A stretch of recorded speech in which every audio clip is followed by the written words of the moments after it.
एक बार गर्मी के दिनों में एक साधु महात्मा अपनी कुटिया के बाहर पेड़ की छाया में बैठकर प्रभु का स्मरण कर रहे थे। उसी समय एक नगर का प्रतिष्ठित व्यापारी सेठ हीरामल उनके दर्शन करने पहुंचा। प्रणाम करने के बाद वह कुछ समय तक वहीं बैठा रहा।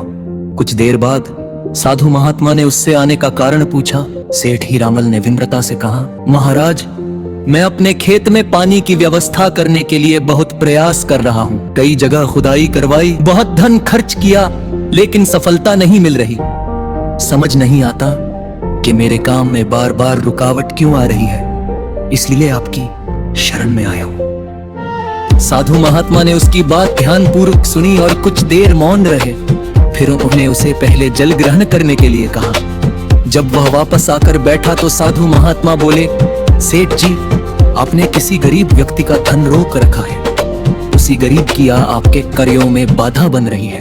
ये सुनकर सेठ हीरामल ने तुरंत इनकार कर दिया।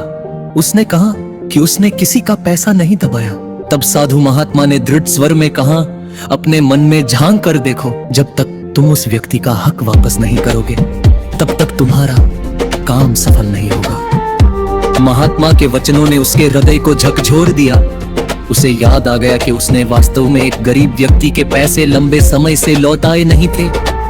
वह शर्मिंदा होकर बोला, महाराज, आप सत्य कह रहे हैं। मैं उस गरीब का धन लौटाने में टालम टोल करता रहा। साधु महात्मा ने उसे समझाया कि केवल मूल धन ही नहीं, बल्कि उचित सम्मान और संतोष के साथ उसे वापस करना चाहिए।